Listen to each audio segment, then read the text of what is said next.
तो मांगू? नहीं आप अपना वो भी जी बस अब मैं जी भैया करूंगी, मैं अपने सारे तैयार करूंगी, वीडियो डालूंगी। उसमें सिर्फ हमको इतना करना है कि सर डिस्प्ले कैप्चर रखना है और ऑडियो इनपुट कैप्चर की जगह ऑडियो आउटपुट कैप्चर रखना है सर। ऑडियो आउटपुट कैप्चर, जी तो आपका पूरा रिकॉर्ड हो जाएगा। मैंने अपनी रिकॉर्डिंग तो स्टार्ट कर दिया। नहीं रिकॉर्डिंग तो मिल गया है। चलो जी, तो myself as convenor welcomes you all in the invited lecture series on biological science 2023. Now it's over to you, Organizing Secretary Dr. Atul Preti sir, please. Thank you, Dr. Pandey. As we are about to start the second session of the invited lecture series, I welcome all the eminent speakers and students from different colleges of different states. I am very pleased to welcome Dr. Asha Rani from Bareilly College, Bareilly, to deliver her lecture in this session of our series. Now moving forward, I request Dr. Nirupama Dalakoti, rapporteur of this series, to formally introduce our guest to our audience. Over to you, Dr. Dalakoti. Thank you so much, sir. Good morning, everyone. It is indeed a great pleasure to welcome you all in this invited lecture series on Biological Science 2020, organized by Government PG College, Bajpur and SS College, Shahjahanpur. At this outset, I am pleased and honored to introduce our eminent speaker for today's session, Dr. Asha Rani, Assistant Professor, Department of Botany, Bareilly College, Bareilly. Dr. Asha Rani is PhD from MJPRU, Bareilly. Dr. Asha Rani has 10 years of teaching and research experience. Dr. Asha Rani has published 10 papers in various reputed journals and 1 chapter. Dr.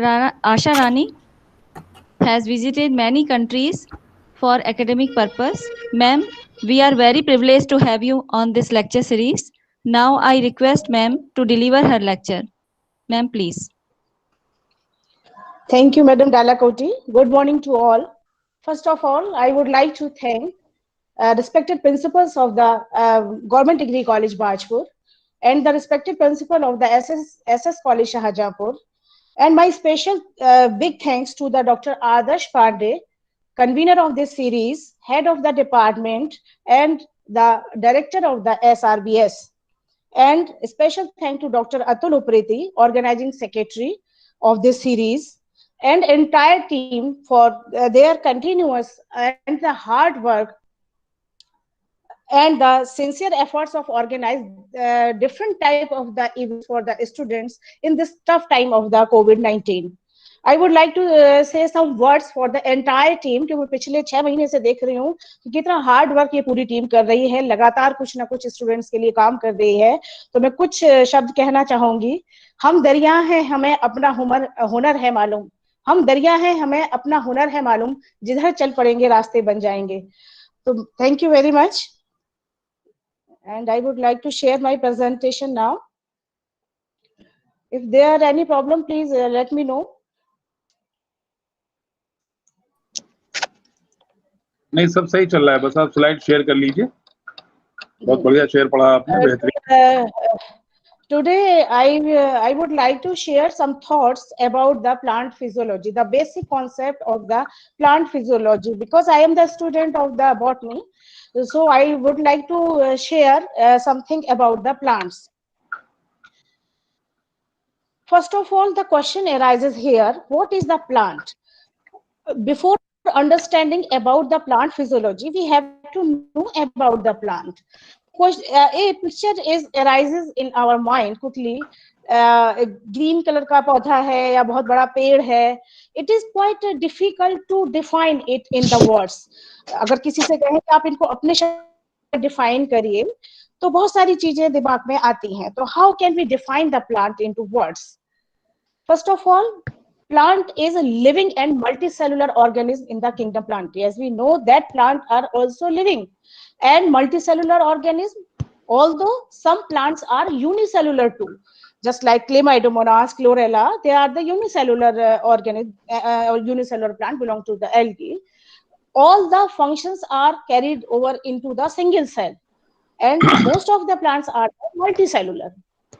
plant is autotrophic and make its own food by the process of the photosynthesis. As we know that our life depends on the plant, but plants have the capacity to make their food with the help of the process photosynthesis. प्रकाश संश्लेषण की जो प्रक्रिया है सब जानते हैं, बचपन से पढ़ते आए हैं जो साइंस के स्टूडेंट हैं कि फोटोसिंथेसिस के प्रकाश संश्लेषण के द्वारा जो पौधे हैं वो अपना भोजन बनाते हैं, और we all are depends on the plants for almost for everything. Plant is non-motile. As we know, plant can't move by its own from one place to another, so plants are non-motile. Has eukaryotic cells. Most of the plants have the eukaryotic cell. As we all know, cells are of two types, prokaryotic and the eukaryotic.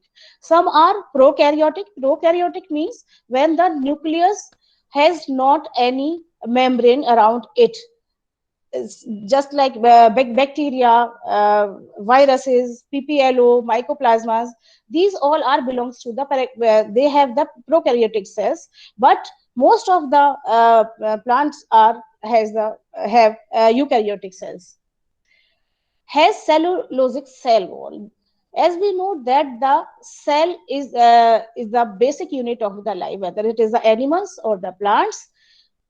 But the basic difference in the animal cell and the plant cell is the difference of the cell wall which is present in the plant cell, and it is made up of cellulose, which is a polysaccharide.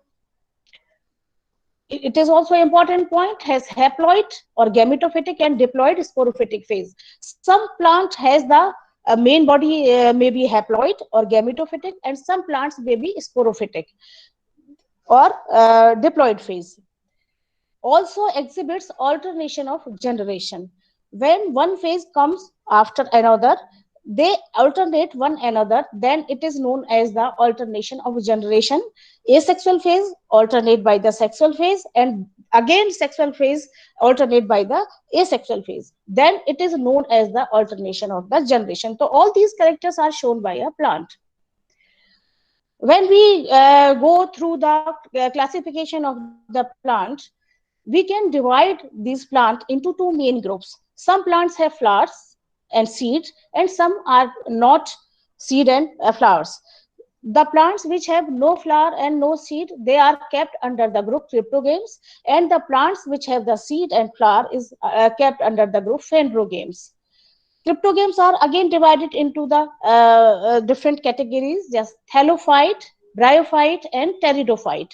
Thallophytes means the plants which are not differentiated into the root, stem, and leaves are known as the thallophytes. Second group is the bryophyte. They are also thallophyte, which means they are also not divided into the root, stem, leaf, but they are kept in the different group known as the embryophyta. Embryophyta means there is the formation of the embryo in the bryophytes, which is not in the thallophytes. Pteridophyta, which are also known as the true vascular plants. The vascular system, xylem, starts from this group, Pteridophyta. They are also known as the true vascular plants or first land plants. Thallophytes are again divided into the different categories: algae, fungi, lichens. Algae are autotrophic, fungi are heterotrophic, and lichens are the combination of the algae and fungi. Second group is the phanerogames, which are the seeded plants, in which the two categories are kept: gymnosperm and the angiosperm. All you know that the gymnosperm are the plants which have the naked seeds, and the angiosperms are the plant with the covered seeds. Angiosperms are again divided into the two groups, monocot and the dicot, ek beejpatri or dibijpatri. This is the small classification. What is the importance of the plant? क्या महत्व है plants का हमारे जीवन में? Can we survive without plants? क्या संभव है अगर प्लांट्स इस धरती पर ना हो तो हम जीवित रह पाएंगे?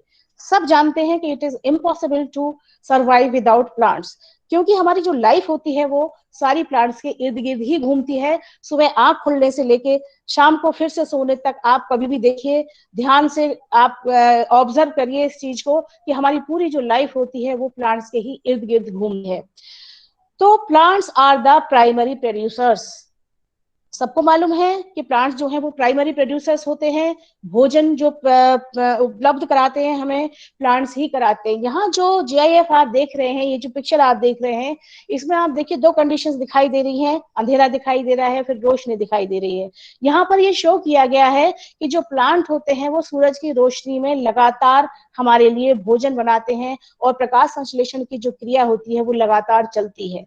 और वो इसके साथ साथ सबसे इंपॉर्टेंट चीज है कि वो हमें ऑक्सीजन देते हैं, लेकिन जब अंधेरा होता है उस समय क्या करते हैं, वो भी CO2 निकालते हैं। भाई जो रेस्पिरेशन है continuous, either in human beings and in the plants also, they also respire just like human beings, but they absorb all the CO2 exhaled by the human beings or by the plants and use it in the process of the photosynthesis to synthesize food. So basically plants are the primary producers. They convert solar energy into the chemical energy. जो photosynthesis का process होता है उसमें क्या करते हैं, आपको मालूम है कि सूरज की रोशनी जो है वो it is a important factor. तो सोलर एनर्जी को they will change into the chemical energy. Get oxygen for the respiration, as I told you that the oxygen is the byproduct of the photosynthesis, which is very essential for us and for plants for respiration. And we get 4 F's. Medicine, food. 4 F's. What are these 4 F's? Food, fodder, fuel, fiber. These are the important things we need. And medicine and wood. तो आप देखिए सुबह से शाम तक कितनी सारी चीजें हैं जो हम यूज करते हैं। और वो I have shown the process of the photosynthesis here by a picture. In this you can see that the carbon dioxide and water, these are the raw material for the process of the photosynthesis. Pollution की जब बात हम हर समय करते हैं, plants हम बहुत सारे लगाएं, हर समय ये बात करते हैं, क्यों करते हैं? Because they can absorb all the CO2 which are exhaled by the plants itself or by the human beings, and they can take all the carbon dioxide from the atmosphere and take water from the soil, and these are the raw material for the process of the photosynthesis in the presence of the light with the help of the specific type of machine that is known as the chloroplast, which is abundantly present in the leaf. They can synthesize their food in the form of the carbohydrates, and the byproduct of this process is the oxygen. The most important fact you can see here, different type of pictures have been shown. In this you can see that a lady is worship people का पेड़, बरगद का पेड़, वड़मावस का एक त्योहार होता है हिंदुओं में, और तुलसी विवाह यहाँ पर दिखाया गया है, केले की पूजा हो रही है। तो all we have spiritual value towards the plant, because ये एक बहुत अच्छा इफेक्ट है हिंदुस्तान में कि अगर किसी चीज को संरक्षित करना है, प्रिजर्व करना है, कंजर्व करना है, तो उसको आस्था से जोड़ दीजिए। तो प्लांट्स का हमारा एक जो है स्पिरिचुअल, एक आस्था का भी विषय जरूर है, लेकिन जो मेन मोटो है, the main M behind this aesthetic and spiritual value is the preservation and conservation of these plants through different type of the festivals. Now we comes the topic physiology of the plants. So it is necessary to know what is the plant, तभी हम समझ सकते हैं कि physiology plants की क्या होती है। तो to know about the physiology of plants, we can say every person has the different life style of its own. सबका एक अलग अलग लाइफ स्टाइल होता है, just like plants also have the specific type of its role and a specific type of the lifestyle. So all different type of the processes are going on in the life cycle of plant, whether it is physical or chemical. So all these activities, all these processes are known as the physiology of the plant, or we can study all these type of the processes or activities under the heading physiology of the plants. So we can say that study of the vital activities is known as the physiology of the plant. All type of the functions and the reactions occurring in the plant body is known as the physiology of the plant. Plant कैसे काम करता है, उसका काम करने का तरीका क्या है, उसका लाइफ स्टाइल सॉइल क्या है, कौन कौन से फैक्टर हैं जो उसकी लाइफ को प्रभावित करते हैं. All these can be studied under the heading physiology of the plants. Basically it is the lab science, it is just not a theoretical. हम सिर्फ इसको किताबों से थ्योरी पढ़ लें या इसके बारे में पूरा लिटरेचर पढ़ लें हम समझ पाएंगे, it is impossible. Basically it is the experimental science. जब साइंस शब्द आ जाता है तो बेसिकली इट इज क्या है, आपने देखा होगा शुरू से आप पढ़ते आए हैं कि आओ करके सीखें. तो it is the experimental science. Without practicals it is impossible to know to study about the physiology या any other branch of the science. Relation to the other branches, it is very important to know about the other branches of the botany related to the physiology, because इस physiology को study करने से पहले हमें जानना पड़ेगा कि वो जो plant है किस habitat में grow कर रहा है. We have to study about the morphology of that specific plant. We have to study the anatomy of the plant, how type of the cells are, what are the cellular instructions, what is the molecular level, in what type of the environmental conditions it is growing, what is the phytochemistry of that plant. So we can say that almost all type of the branches relate to the plant physiology, and before study the plant physiology we have to know about almost all the branches of this. These are the some type of disturbances coming. Please check it. These are the some important points here: water relation, mineral nutrition, transport processes, metabolic processes, development, growth, and tropism. It is very difficult to summarize the plant physiology in some of these, but because of the limitation of the time, बस ये कुछ ऐसे point मैंने लिए हैं जहां मैं कोशिश करूंगी थोड़ा सा बेसिक बताने की इसमें. तो वाटर रिलेशन क्या है? You know that water is the basic need of the plant with the temperature, light and other parts also. तो water relation, absorption of water, and then the ascent of the water from the base to the top of the part of the plant, and their excess of the water जो है वो किस तरह से फिर निकलता है, उसका जो loss of water है through the transpiration. तो all these comes under the heading water relation. कैसे पानी एब्जॉर्ब हुआ, कैसे वो रूट से एब्जॉर्ब होने के बाद प्लांट के हर पार्ट तक पहुंचा, और उसके बाद जो एक्सेस ऑफ वाटर है वो कैसे प्लांट से जो है वो वाटर वेपर की फॉर्म में वो रिलीज हुआ. तो ये सारी चीजें जो है हम वाटर रिलेशन के अंडर पढ़ते हैं. इसके बाद आता है मिनरल न्यूट्रिशन. वाटर के साथ साथ minerals are also very important for the growth of any plant, and these minerals also comes from the soil with the help of the water. यानी कि जो minerals होते हैं they are also present in the soil, and they also absorb with the help of the water for the plant, and they are also very important for growth of any plant. Next, the transport processes. Water का absorb होना और उसके बाद उसका transport होना. आपको मालूम है xylem is responsible for the transport of the water या water conduction, and as phloem is important for the food conduction, and the formation of the food takes place in the leaves, and from there it transport to the every part of the plant. So these are the transport processes we study under the heading plant physiology. And the metabolism, as we know that the different kind of the chemical reactions are continuously going on in the plant body. So the sum of all these chemical reactions is known as the metabolism. And then development, किस तरह से development है, growth क्या है, किस तरह से विकास है उसका, एंड ट्रोपिज्म, किस तरह से जो है स्टिमुलस के थ्रू अपना प्लांट जो है रिस्पॉन्स देते हैं. तो ये हम सब ट्रोपिज्म में स्टडी करते हैं. थोड़ा मैं इसके बारे में बताऊंगी. तो पहले आता है water absorption. It is the basic need of the plant, कि जो वाटर एब्जॉर्ब होता है, you know that the water absorb from the soil, from the, जैसे हम कहते हैं कि जो जड़ें होती हैं वो वाटर को एब्जॉर्ब करती हैं. And the root hairs, basically root hairs are responsible for the water absorption.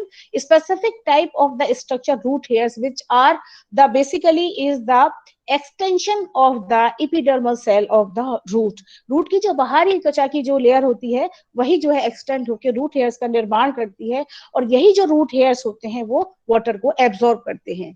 लेकिन क्या बात है परेशानी की, सारा जो वाटर होता है वो प्लांट के लिए अवेलेबल नहीं होता है। ऐसा नहीं है कि जितने भी टाइप का जो वाटर होता है सारा का सारा पानी जो है वो प्लांट एब्जॉर्ब कर लेते हैं। No, it is not true. Gravitational water, जैसे आपको मालूम है कि जमीन में पानी मौजूद होता है, but it is not available for the plants. आजकल बारिश का मौसम है, बहुत सारा पानी बरस रहा है, लेकिन it is not useful for the plants. थोड़ी देर के लिए जो है सैचुरेट हो सकती है soil, but it is not, because it percolate down to the earth after some time, or it run away. It is not useful for the plant. Basically, the capillary water is the useful water plant can use, and this water is present between the soil particles in the intercellular spaces in the form of the thin film, and this is the only water which is available for the plants, and it is not affected by the gravitational force. So this is the water which is available for the plant. You can see here, see that here plant is absorbed with the help of the root hair. It goes through the cortex and reaches to the xylem, because xylem is responsible for the water conduction, and then it goes to the leaf, because the excess of water comes out in the form of the water vapor through the specific type of structure known as stomata, which are present mostly on the lower surface of the leaf. क्योंकि जो access of water है वो हमेशा transpiration के through या वाष्पोत्सर्जन के through जो है वो वाटर वेपर के रूप में स्टोमेटा के थ्रू जो है वो बाहर आ जाता है। बहुत कम, जितना पानी एब्जॉर्ब प्लांट करते हैं उसका बहुत ही कम हिस्सा जो होता है वो प्लांट यूज कर पाते हैं, बाकी जो सब होता है वो बाहर आ जाता है वाटर वेपर के रूप में। तभी कहते हैं transpiration is the necessary evil for the plants. तो ये यहाँ पर दिखाया गया है कि किस तरह से पानी एब्जॉर्ब हुआ और वो ऊपर गया, और उसके बाद वो जी सॉरी मैम, आपकी स्लाइड शो नहीं हो रही है, जरा मैसेज भी आ रहा है ना, हम लोगों को स्लाइड्स नहीं दिखाई दे रही है आपकी, ये जो आप एक्सप्लेन कर रहे हैं। क्या व्हाट शुड आई डू? इसको फिर से दोबारा रोक के इसको शेयर कीजिएगा। Okay, wait a minute.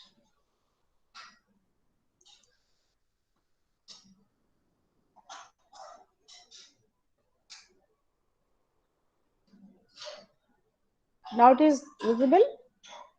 अभी भी नहीं दिख रही हैं।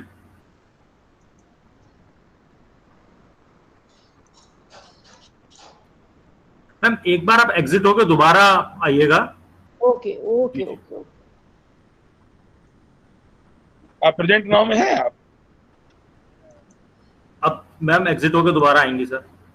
नहीं, कोई जरूरी नहीं है, प्रेजेंट नाउ में जाकर के आप देखिए। हाँ मैम, प्रेजेंट नाउ में देख लीजिए एक बार, जैसे शेयर करते हैं ना स्लाइड्स। जी जी। तो शुरू से शेयर नहीं हो रही है स्लाइड्स? हाँ, शुरू से नहीं हो रही। नहीं हो रही है, हम लोग ओरल ले रहे हैं। No no, you have to tell me ना। नहीं, वो तो बिना उसके भी ऐसे भी चल जाता है ना कई बार, मतलब कोई जरूरी नहीं है कि स्लाइड से ही दें आप, लेकिन कई बार तो मुझे लगा कोई बात नहीं, बिना स्लाइड्स के हो सकता हो, क्योंकि प्रेजेंटेशन वाली आप। मैंने आपको बोला था कि अगर प्रेजेंटेशन नहीं दिखाई दे तो प्लीज मुझे बता दीजिएगा। तो मुझे पता नहीं था कि आप प्रेजेंट कर रही हैं, मुझे लगा कि चलिए हो सकता है कि कई बार बिना प्रेजेंटेशन के, जैसे अश्विनी गोयल सर ने दिया था या और लोगों ने दिया था, तो मैंने कहा शायद बिना प्रेजेंटेशन के तो बेकार है सर। नहीं ऐसा नहीं है। प्रेजेंट नाउ मैं कर रही हूँ। हाँ, अब आ रहा है, अब धीरे धीरे शुरू हो रहा है।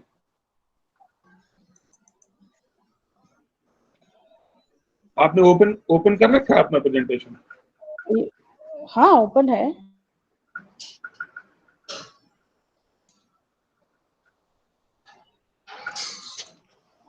नहीं, लेकिन आपका कंप्यूटर दिखाई दे रहा है, अभी प्रेजेंटेशन तो नहीं दिखाई दे रहा है। हाँ, ओपन कर रही हूँ। प्रेजेंटेशन ओपन कर लीजिए। हाँ,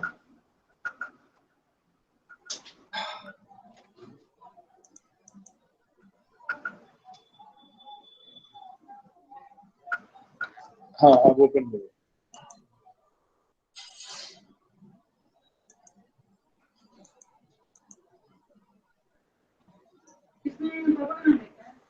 अब हाँ, अब दिख रहा है।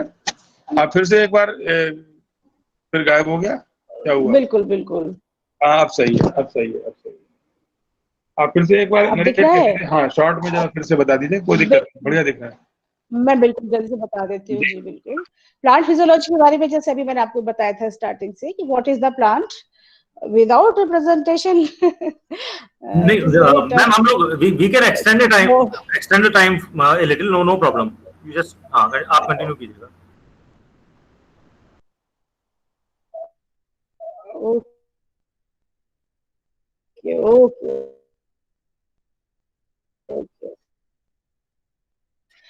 बिल्कुल। What is the plant? तो before studying about the plant physiology we have to know about the plant.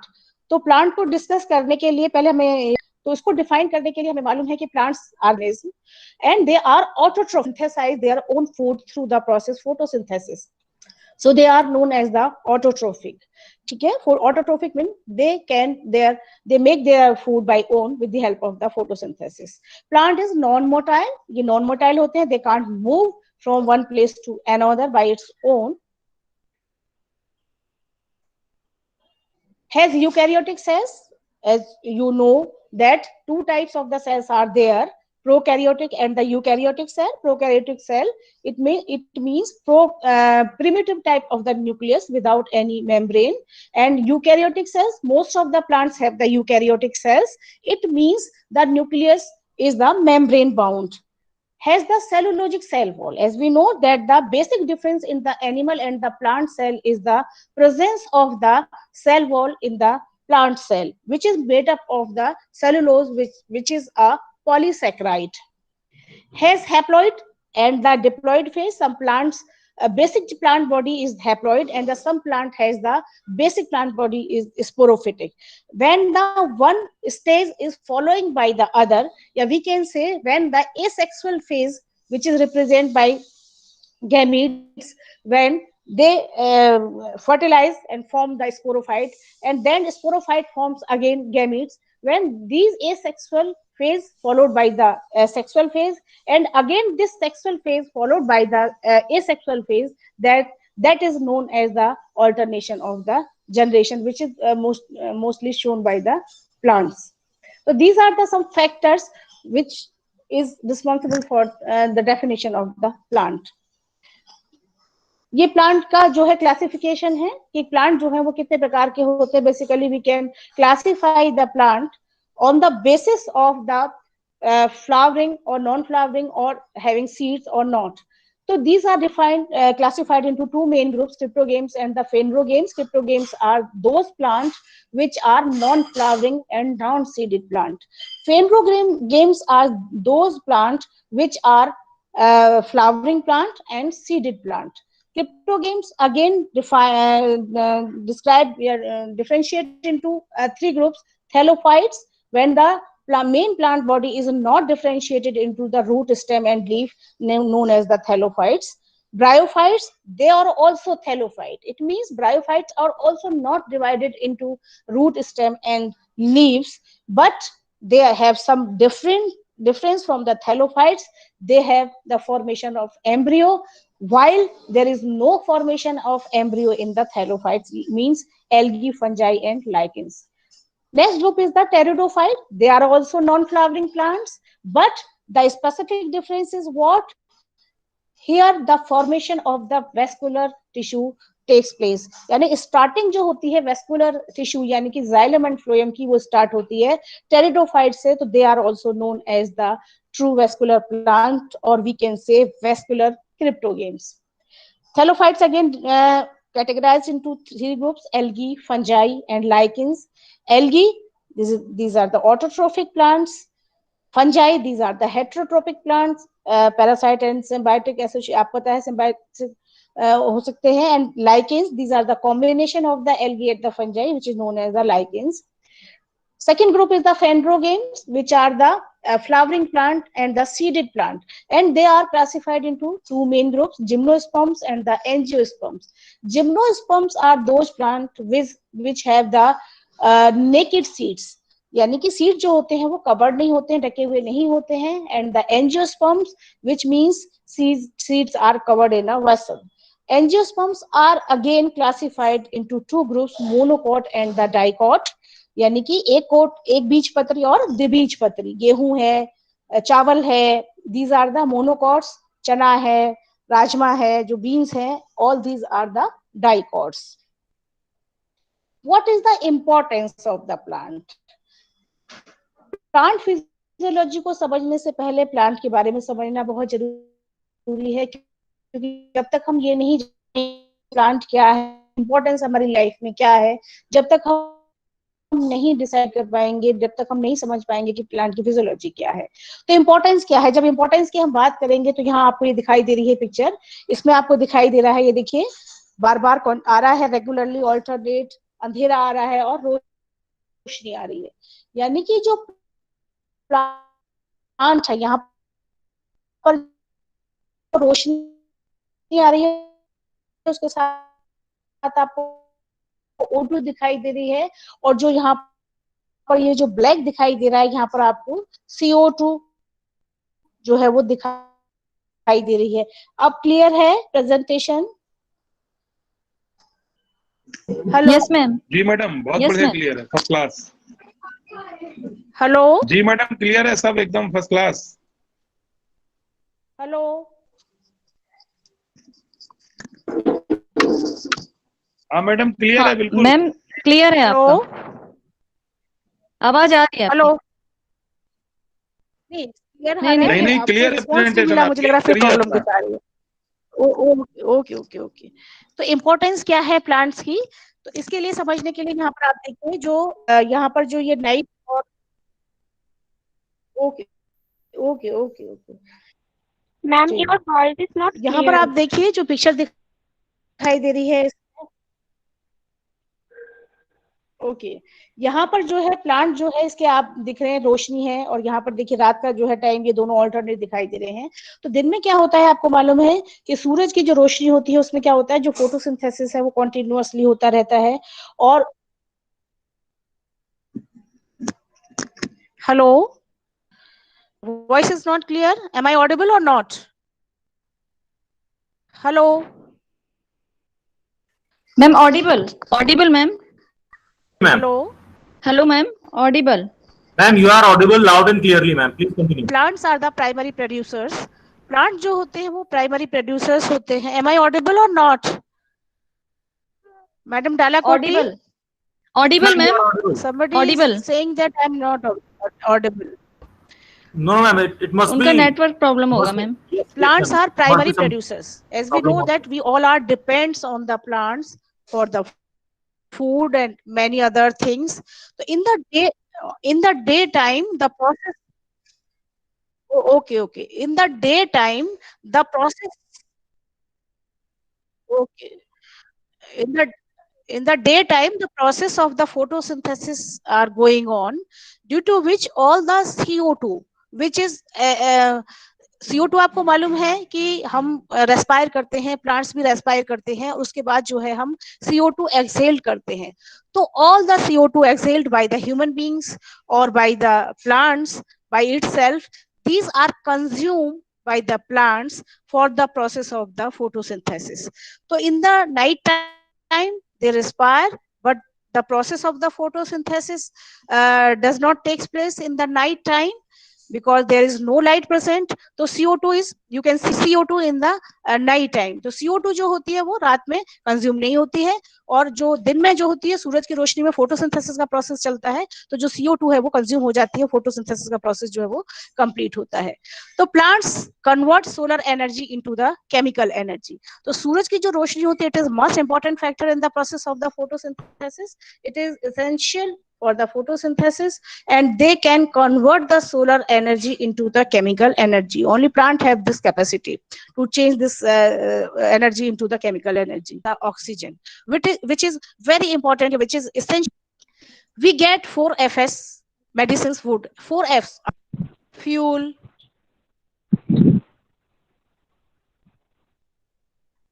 medicine, and many other things which we get from the plants.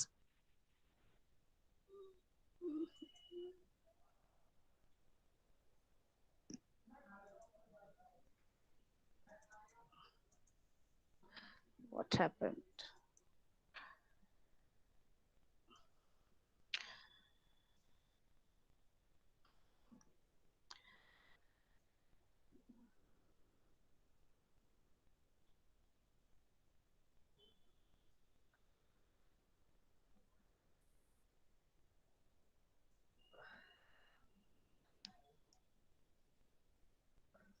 Show हो रहा है presentation?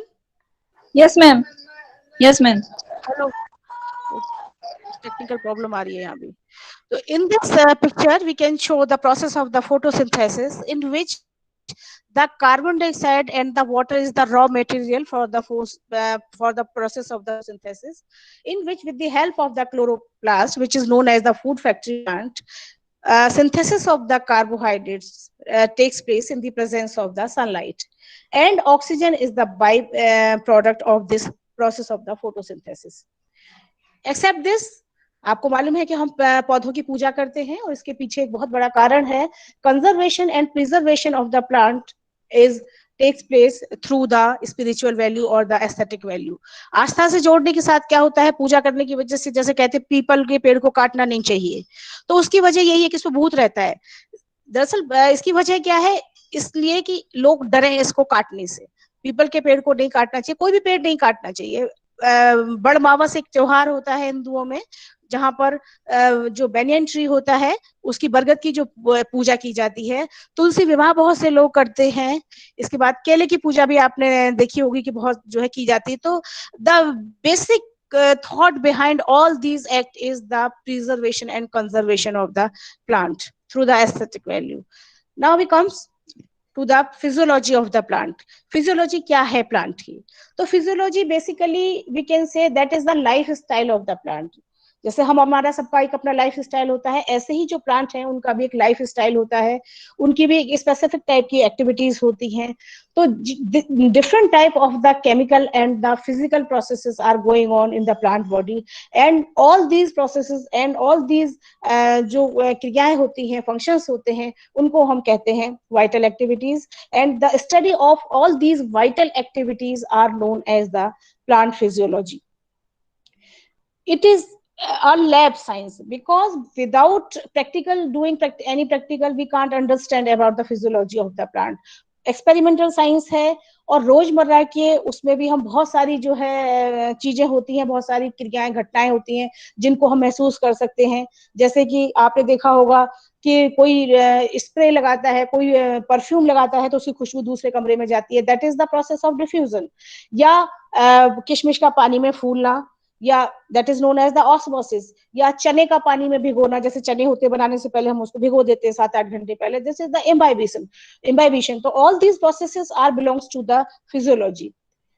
Relation to the other branches. Physiology को समझने से पहले it is very important to understand, to know about the other branches of the science, just like the morphology, plant morphology. किस environment में जो प्लांट वो ग्रो कर रहा है, whether it is xerophyte, whether it is hydrophyte, is mesophyte. तो plant की जो हैबिटेट है वो क्या है, किस तरह का प्लांट है, क्योंकि जो मॉर्फोलॉजी है, जो एनवायरमेंटल कंडीशन है, दे directly affect the plant growth. फिर उसकी जो प्लांट फिजियोलॉजी है वो भी नेचुरली अफेक्ट होगी.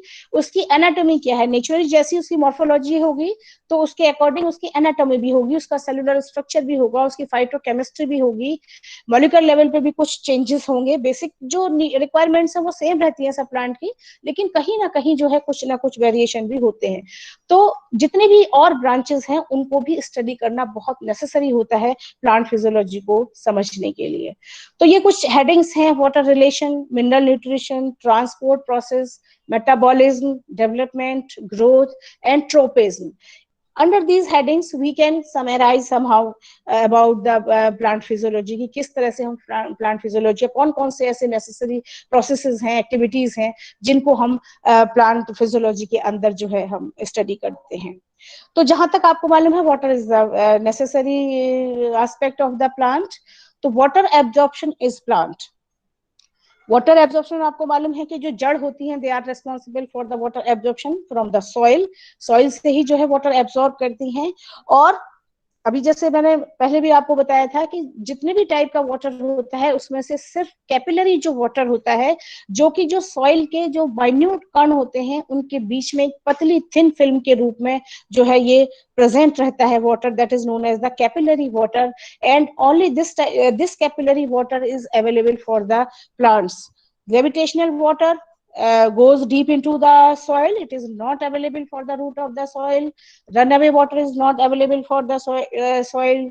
Hygroscopic water, chemically combined water, these are the different form of the water. But only the capillary water, which is present in the form of the thin film between the intercellular spaces between the minute soil particles, is available for the plants.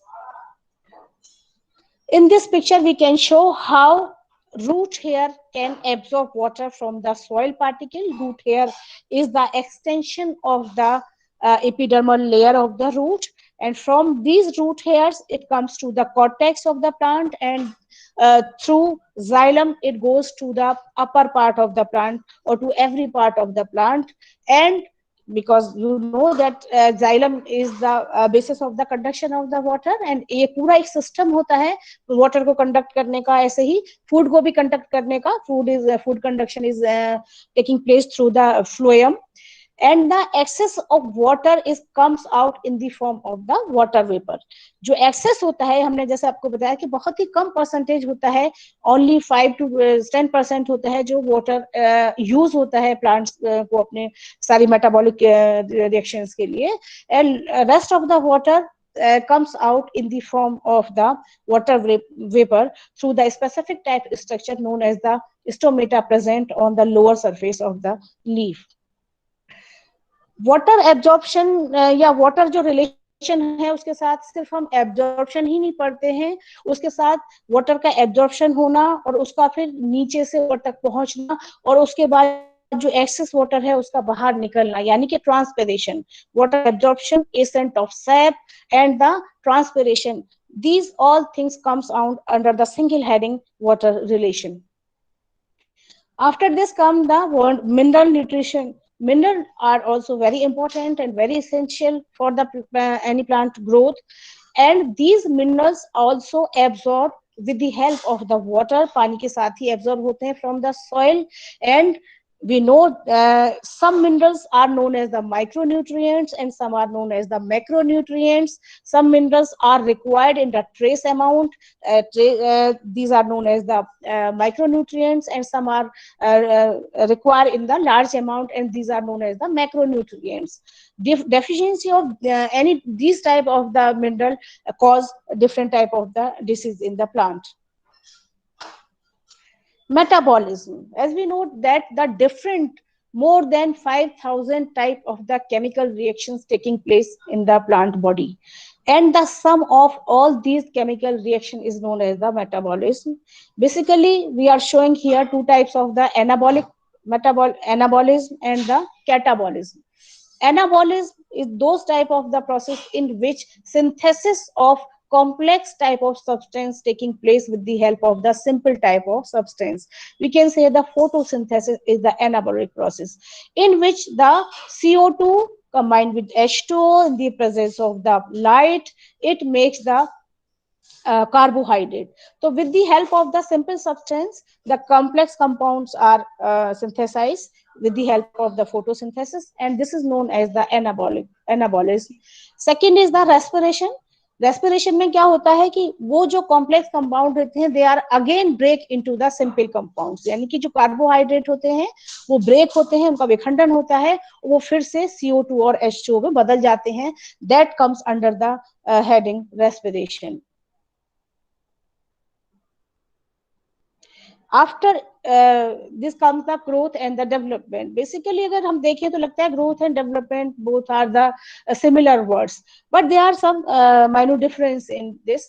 As we know that the specific type of places जो बहुत जो खास जगह होती है वहां पर क्या होता है कि एक group of cells होता है, these are known as the meristematic cells.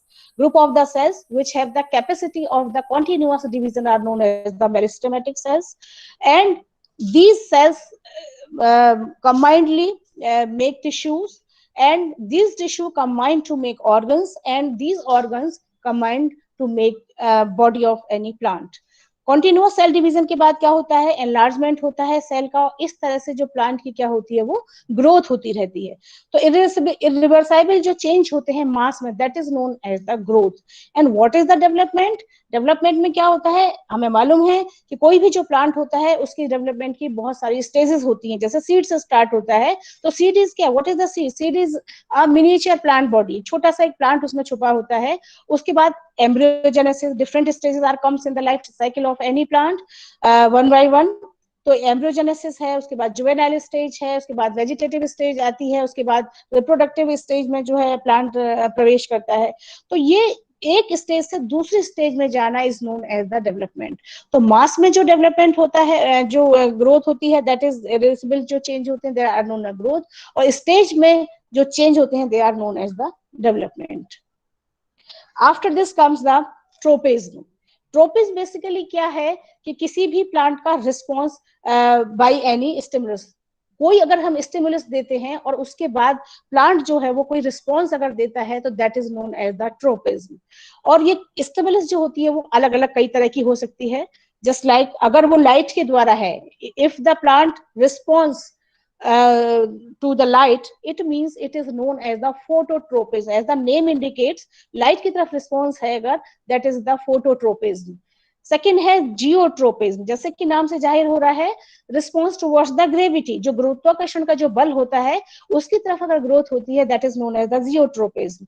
Then comes the chemotropism. As the name indicates, कोई अगर कोई केमिकल वहां पर है और उसकी वजह से वहां पर कोई रिस्पॉन्स अगर प्लांट दे रहा है, शो कर रहा है, स्टिमुलस जो है वो केमिकल सब्सटेंस है, that is known as the chemotropism. Then comes the hydrotropism. Hydro means water. तो अगर प्लांट का जो रिस्पॉन्स है वो टुवर्ड्स द वाटर है, that is known as the hydrotropism. That comes the thigmotropism. Thigmotropism में क्या होता है, कोई टच है या कोई मैकेनिकल स्टिमुलेशन है, उसके थ्रू अगर कोई रिस्पॉन्स है, that is known as the thigmotropism.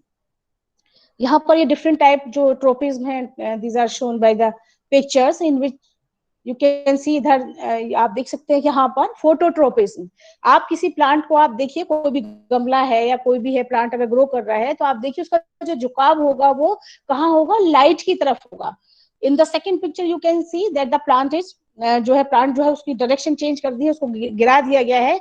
उसके बावजूद भी आप देखेंगे जो उसका स्टेम है, इट ग्रोइंग टुवर्ड्स लाइट, या स्ट्रेट जा रहा है, ऊपर की साइड जा रहा है। लेकिन जो रूट है वो जो है उसकी जो ग्रोथ है वो टुवर्ड्स द ग्रेविटी है, क्योंकि ग्रेविटेशनल फोर्स यहाँ पर है, तो जो रूट है वो जमीन की तरफ ग्रो कर रही है, that is known as the positive geotropism. And जो स्टेम है, जो उसकी जो ग्रोथ है वो ऊपर की साइड है या लाइट की साइड है, that is known as the negative geotropic, क्योंकि ये अगेंस्ट द गुरुत्वाकर्षण के बल के अगेंस्ट है, that is known as the negative geotropism. And hormones play a very important role here. Auxin पढ़ा है, जो स्टूडेंट हैं, जो छात्र हैं बॉटनी के, वो जानते होंगे कि जो ग्रोथ हार्मोन है जिसमें ऑक्सिन है, उसका यहाँ पर जो बहुत ही इंपॉर्टेंट रोल होता है। सेकंड है कीमोट्रोपिज्म, यानी कि कोई केमिकल अगर होता है उसकी वजह से स्टिमुलाई यहाँ पर मिल रही है। Here you can see that the pollen tube is always grow from the stigma and through the style, and it reach ultimately to the embryo sac to fertilize an egg। तो movement जो होता है वो कौन सी ऐसी चीज है जो इसको मोटिवेट करती है, या जो इसको जो है फॉरवर्ड करती है, जो इसको दिखाती है रास्ता कि एम्ब्रियो सेक की तरफ जाना है। तो there are some chemicals which are released by the style of plant और which motivate it towards the embryo sac to fertilize the egg. Hydrotropism में यहाँ पर आप देखिए ड्राई सॉइल है, यहाँ पर जो वाटर है वो बहुत कम है। यहाँ पर आप देखेंगे कि रूट्स आर ग्रोइंग स्ट्रेट। यहाँ पर जो है ड्राई जो सॉइल है वहां पर रूट जो होती है वो स्ट्रेट ग्रो करती हैं जनरली।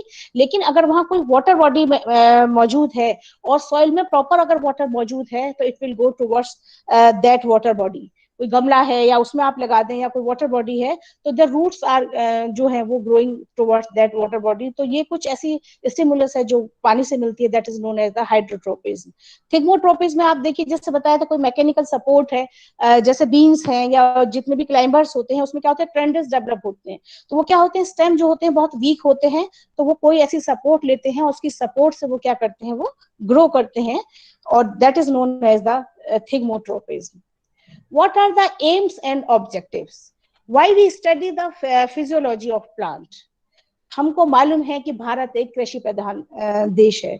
मोस्ट ऑफ जो पीपल्स हैं they are depend on the agriculture.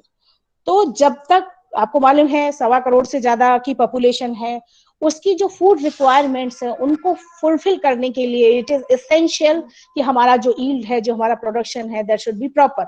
तो उसके लिए क्या है कि प्लांट की फिजियोलॉजी को समझना बहुत जरूरी है, बिकॉज जो प्लांट फिजियोलॉजी है it help us to understand mechanism and sequence of the events operating in plant life. Plant की जो लाइफ है उसमें जो जितनी भी प्रोसेसेस हो रही हैं वो उनका जो क्या सीक्वेंस है, वो किस तरह से जो घटित हो रही हैं और किस तरह से हम इम्प्रूव कर सकते हैं, वो बहुत जरूरी है समझना। तो helps to understand various plant processes and the their requirements. Plant जो है क्या की रिक्वायरमेंट है, तो उसके अकॉर्डिंग, उसकी रिक्वायरमेंट के अकॉर्डिंग हम जो है इम्प्रूव कर सकते हैं अपनी एग्रीकल्चर को, हॉर्टिकल्चर को, फॉरेस्ट्री रिसोर्सेज को। क्योंकि जब तक हमें रिक्वायरमेंट पता नहीं होंगी प्लांट की, कितना उसको पानी चाहिए, कौन सा मिनरल न्यूट्रिशन है जो रिक्वायर्ड है, कौन से मिनरल न्यूट्रिशन की डेफिशिएंसी है सॉइल में, तो बिना वो जाने हम जो है इम्प्रूव नहीं कर सकते हैं। इसके अलावा जो प्लांट फिजियोलॉजी है, बहुत सारी और जो ब्रांचेस हैं, जैसे मैंने बताया बहुत सारी ब्रांचेस से रिलेट भी करती है, तो और बहुत सारी जो ब्रांचेस हैं उनके बारे में भी इंडिकेट करती है। जैसे एनवायरमेंटल बायोलॉजी, आपको मालूम है plants are affected by all the environmental factors, whether it is light, drought, water, moisture, और भी कितने भी फैक्टर हुए हैं, ह्यूमिडिटी, जो भी है उसके द्वारा जो प्लांट होते हैं वो इफेक्ट होते हैं, और उसी के अकॉर्डिंग जो फिजियोलॉजी होती है वो प्लांट की डिपेंड करती है। तो without knowing all these factors we can't study properly, we can't well predict about the plant. Pollution, आपको मालूम है कि pollution is a big problem nowadays, different type of pollutions are there। तो जो pollution pollutants होते हैं, whether it is air pollution, soil pollution, water pollution, all these type of the pollution directly affect the plant growth, as we know that the pollutants present in the air directly affect the process of the stomata working, जो efficiency है वो stomata की उसको affect करते हैं। इसके अलावा अगर soil में किसी तरह का pollution है या water pollution है, जैसे आप जानते हैं कि जो सिटी वेस्ट होता है, बहुत सारे शहरों का जो है उससे लगे हुए जो खेत होते हैं जहाँ पर बहुत सारी खेती होती है, डिफरेंट टाइप की क्रॉप्स हो रही होती हैं, तो वो जो गंदा पानी होता है नालों का या उसका, it goes to the adjoining areas of the fields. तो उसके बाद क्या था, उसके साथ बहुत सारे हैवी मेटल्स भी जाते हैं।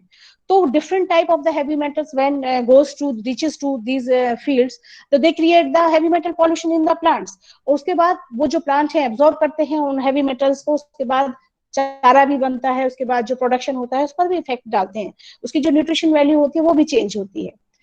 And space biology, how can it help the space biology. आपको मालूम है कि स्पेस जो बायोलॉजी होती है उसमें प्लांट्स के ऊपर बहुत सारा काम अभी भी चल रहा है, क्योंकि वहां पर भी जो है प्लांट्स की उतनी ही रिक्वायरमेंट है भोजन के लिए भी और ऑक्सीजन के लिए भी। तो how can CO2 can consume and it can be convert into the oxygen for the astronauts. तो प्लांट्स की जो है या फूड की जो रिक्वायरमेंट है वो किस तरह से फुलफिल की जा सकती है, तो उसमें भी प्लांट फिजियोलॉजी बहुत बड़ा रोल अदा करती है। कैसे हम वहाँ प्लांट को जीरो ग्रेविटी में या माइक्रो ग्रेविटी में, how can we grow plant there to fulfill the requirements of the astronauts. So it can be studied, it can be solved with the help of the plant physiology. इसके बाद इन the study of the soil type, जैसे अभी मैंने आपको बताया था कि soil का टाइप जाने बिना, उसका टेक्सचर जाने बिना, उसका जो है कंपोजिशन जाने बिना, it is very difficult to predict the yield या और production of any crop. It is necessary. आपको मालूम है जो किसान होते हैं कोई भी फसल बोने से पहले हमेशा क्या करते हैं, सॉइल का हमेशा टेस्ट कराते हैं, सॉइल टेस्टिंग लैब्स होती हैं, तो वहां पता चलता है कि कौन सा न्यूट्रिएंट है जो डेफिशिएंट है, which is required to add, कौन सा है जिसमें ऐड करना है। तो ये सब फिजियोलॉजी से ही जो है वो संभव हो पाता है। In the study of the hormones and the inhibitors, as you all know that the plant hormones, whether it is the growth hormones or these are the inhibitors, they play very important role in the growth of any plant. तो all these जो growth factors, जो growth hormones हैं, ये बहुत ही important role play करते हैं किसी भी प्लांट की ग्रोथ में, क्योंकि जितने भी टाइप के जो हार्मोन्स होते हैं वो रिस्पॉन्सिबल होते हैं डिफरेंट टाइप की एक्टिविटीज के लिए, डिफरेंट टाइप की फेजेस के लिए जो प्लांट की लाइफ साइकिल में आती है। इनहिबिटर्स का भी रोल जो है बहुत इंपॉर्टेंट होता है। सीड ट्रीटमेंट, आपको मालूम है कि जो स्टेज जो होती है वो स्टार्ट होती है कहाँ से, सीड जर्मिनेशन से। तो सीड जो है वो किस तरह का है, वो जर्मिनेट क्यों नहीं हो रहा है, उसकी वायबिलिटी कितनी है, और कौन सा ट्रीटमेंट है जो सीड की डोरमेंसी को तोड़ने के लिए हमें जरूरी है। तो ये सारे जो फैक्टर हैं ये भी हम प्लांट फिजियोलॉजी में ही स्टडी करते हैं। Weed and pest control, different type के जो वीड्स और पेस्ट कंट्रोल हैं वो कैसे किया जा सकता है, कौन कौन से ऐसे केमिकल्स हैं, हार्मोन्स का भी यहाँ पर यूज होता है एज ए वीड कंट्रोल के लिए। तो ये सब हम प्लांट फिजियोलॉजी से ही जो है कर पाते हैं। हाइड्रोपोनिक्स एक बहुत ही करंट इश्यू है, आप पढ़ते हैं हाइड्रोपोनिक्स के बारे में, यानी कि सॉइल लेस कल्चर। आपको मालूम है कि प्लांट जो होते हैं they absorb water and nutrients from the soil, वो सिर्फ जो है न्यूट्रिएंट्स और वाटर ही एब्सॉर्ब करते हैं, सॉइल पार्टिकल्स को एब्सॉर्ब नहीं करते हैं। हाँ, उस वाटर और न्यूट्रिएंट्स को एब्सॉर्ब करते हैं जो सॉइल पार्टिकल में मौजूद होते हैं। तो जो हाइड्रोपोनिक्स है, it is a specific type of the process in which only the water with different type of the nutrients which are required for any specific type of plant are used to grow any plant। यानी कि उसकी plant की growth के लिए हमें सिर्फ पानी और वो न्यूट्रिएंट्स की ही जरूरत पड़ती है, सॉइल की जरूरत नहीं पड़ती है। तो उसी पर ये आधारित है hydroponics, soilless culture. Hydro माने पानी से। Then is the greenhouse cropping, जहां पर हम एक कंट्रोल्ड टेम्परेचर होता है, कंट्रोल कंडीशंस होती हैं, वहां पर भी हम जो है अपनी क्रॉप को कर सकते हैं। तो it is possible to know everything about the plant, इस फिजियोलॉजी प्लांट की, इसको क्या रिक्वायरमेंट्स हैं। तो ये सब जो है हम सिर्फ फिजियोलॉजी ही जब हमको पता होगी प्लांट की, तभी हम ये सारी चीजें कर सकते हैं। तो पूरी ये जो है थोड़ा सा है, मैंने आप शेयर किया आज इसके बारे में आपसे। तो ये सारी जो चीजें हैं बेटरमेंट है मैनकाइंड के लिए, क्योंकि इतनी बड़ी पॉपुलेशन की फूड की जो रिक्वायरमेंट्स है उसको फुलफिल करने के लिए हम बस यही कर सकते हैं कि हमारी जो ईल्ड है उसको हम बढ़ाएं, और उसको बढ़ाने के लिए हमें सॉइल से लेके, उसके ट्रीटमेंट से लेके, और किस तरह के सीड हमें चूज करने हैं, किस तरह का ट्रीटमेंट हमें देना है, क्या प्रॉपर जो है रिक्वायरमेंट्स है प्लांट की वो हो, जिससे कि हमारा जो ईल्ड है, जो प्रोडक्शन है वो प्रॉपर हो, और प्रॉपर चारा मिल सके, और प्रॉपर हमें जो है वो क्रॉप मिल सके। This is all about today's talk. Hello. Thank you so much, ma'am. Thank You you, have ma'am. very well explained the topic plant physiology in very simple and effective manner. All the slides were very informative and to the point. Thank you so much, ma'am. No, thank you, ma'am, for a very comprehensive note on plant physiology. It was indeed a very pleasure go through the basic concept and terminologies of plant physiology. On behalf of the entire organizing committee, I thank you for sparing time with us. I also extend my personal apologies for the inconvenience caused by